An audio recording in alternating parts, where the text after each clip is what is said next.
Selamat pagi semua.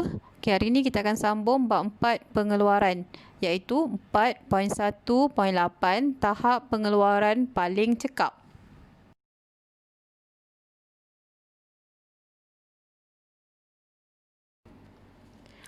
Untuk menerangkan tahap pengeluaran paling cekap, murid perlu memahami konsep hukum pulangan berkurangan. Okey, hukum pulangan berkurangan menyatakan apabila suatu input berubah iaitu buruh ditambah secara berterusan kepada satu input tetap iaitu tanah, maka jumlah keluaran semakin bertambah. Tetapi tambahannya adalah semakin berkurangan bagi setiap unit tambahan input berubah.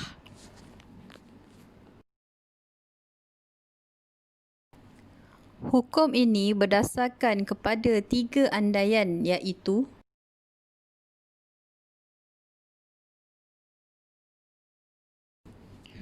andaian yang pertama ialah terdapat sekurang-kurangnya satu input tetap. Okey, contohnya adalah tanah.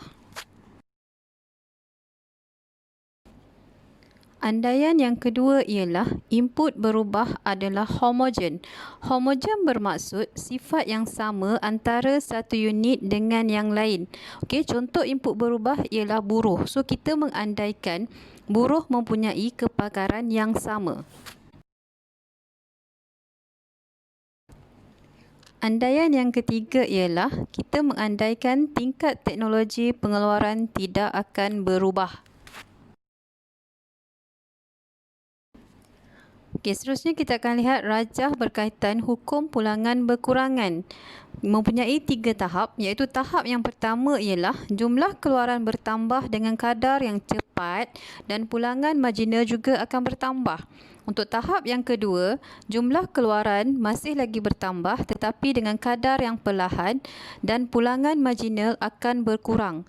Untuk tahap yang ketiga, jumlah keluaran akan mulai merosot dan pulangan marginal akan menjadi negatif.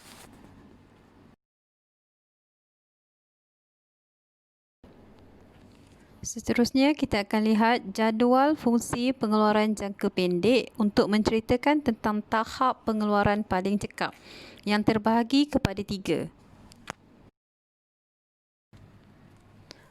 Okey, kita akan lihat tahap 1, buruh 1 hingga 3 orang. Bermula daripada input berubah sifar sehingga MP iaitu keluaran marginal sama dengan AP iaitu keluaran purata dan AP mencapai titik maksimum.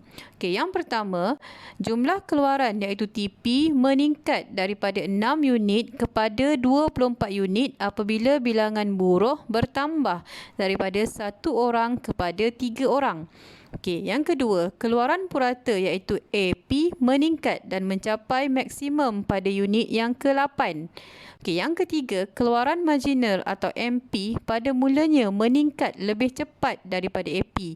Okey, kamu lihat MP keluaran marginal meningkat 6, 8, 10 berbanding daripada AP keluaran purata 6, 7, 8 dan keluaran marginal mencapai maksimum pada buruh yang ketiga iaitu 10 unit.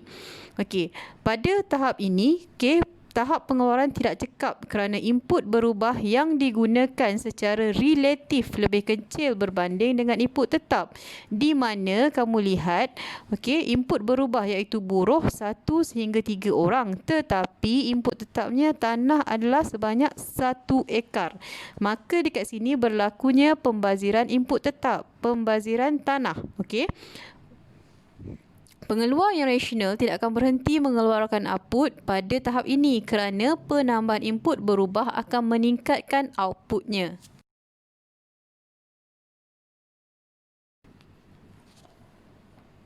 Okey, tahap 2 iaitu buruh 4 sehingga 9 orang bermula daripada MP sama dengan AP dan berakhir apabila MP sama dengan sifar.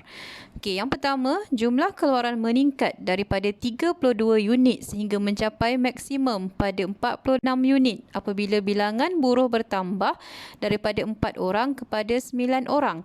Okey, pada tahap ini nilai AP adalah lebih besar daripada MP. Okey, kamu akan lihat AP lebih besar daripada MP.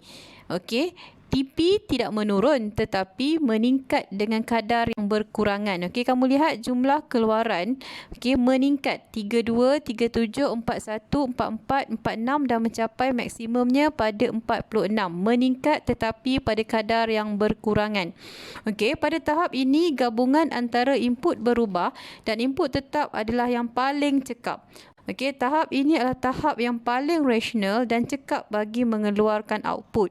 Okey, kamu lihat, okey, hukum pulangan berkurangan bermula pada keluaran marginal dan keluaran purata yang ke-8. Okey, pada masa itu kedua-dua AP dan MP akan mula menurun.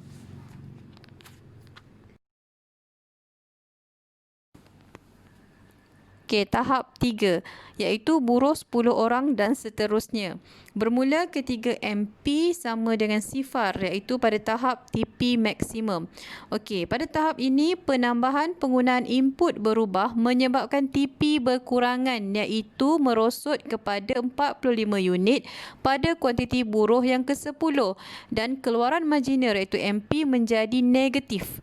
Okey, pengeluar yang rasional tidak akan mengeluarkan barangan pada tahap ini kerana pertambahan penggunaan input berubah akan menyebabkan jumlah keluaran menurun. Berlaku pembaziran penggunaan buruh. Okey, ini bermakna pengeluar menggunakan lebih banyak buruh untuk menghasilkan jumlah keluaran yang semakin berkurang. Okey, pada tahap ini berlaku ketidakcekapan dalam pengeluaran dan merugikan pengusaha ataupun firma.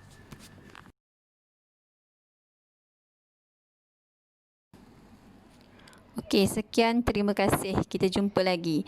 Okey, kamu diminta untuk melengkapkan modul muka surat 46 dan 47 berdasarkan pengajaran dan pembelajaran pada hari ini. Okey, teruskan berusaha. Never give up.